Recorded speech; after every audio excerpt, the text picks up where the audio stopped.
ہزار تعلق، ہزار رشتے، مگر اللہ کے سوا میرا کوئی اپنا نہیں۔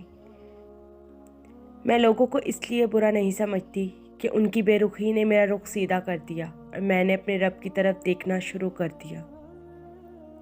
وہ خالق ہے، سب بدلنے پر قدرت رکھتا ہے۔ یا اللہ میرا دل بدل دے۔ میری لاکھ برائیوں کو جانتے ہوئے بھی مجھ سے بے حد محبت کرنے والا میرا اللہ ہے۔ میرا واسطہ تو اس رب سے ہے جو مانگنے سے پہلے ہی عطا کر دیتا ہے۔ مجھے نماز کا آخری سجدہ بہت پسند ہے۔ یوں لگتا ہے کہ اب جو اٹھو تو کائنات کا خالق سامنے ہوگا۔ جو دل میں ہے سب کہہ دوں گی، وہ جواب دے گا اور کہے گا، اور تم اپنے رب کی کون کون سی نعمتوں کو جھٹلاؤ گے۔ کتنا مختصر سا تھا فاصلہ اس تک پہنچنے کا، اور کتنی دیر لگا دی میں نے۔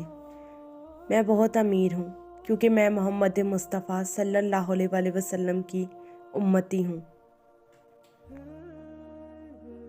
اپنے دل میں آنے والی آواز کو غور سے سنو اور اسے محسوس کرو۔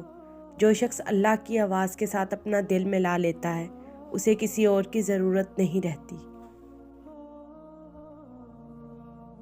حضرت علی کا یہ قول مجھے بہت پسند ہے۔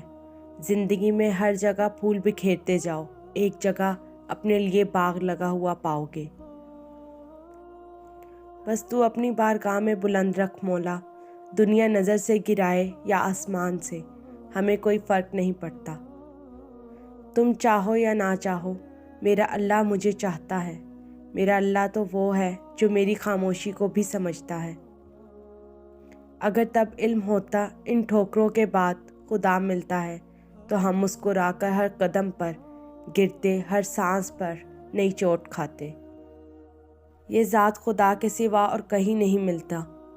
اللہ سے دعا کرو کہ وہ ہمیں ہم جیسوں کا محتاج نہ کرے۔ میری غفلتوں کی بھی حد نہیں، تیری رحمتوں کی بھی حد نہیں۔ نہ میری خطا کا شمار ہے، نہ تیری عطا کا شمار ہے۔ مجھے سنتے تو بہت لوگ ہیں یا رب، مگر مجھے تیرے سوا سمجھتا کوئی نہیں۔ مجھے سجدوں پر یقین ہے، میری دعائیں اس ایک کے سامنے ہوتی ہیں جو نیتوں سے واقف ہے۔ وہ مجھے پہلے آزمائے گا اور آخر میں نواز دے گا، اور پھر کہے گا بتا کون ہے تیرا میرے سوا۔ وہ جو بن کہے سن لیتا ہے نا، وہی میرا اللہ ہے۔ کائنات کی ہر چیز نامکمل ہے سوائے اللہ پاک کی ذات کے۔ وہی ہے جو آنسوؤں کا بھرم بھی رکھتا ہے اور اپنی محبت کے رنگ میں رنگتا ہے۔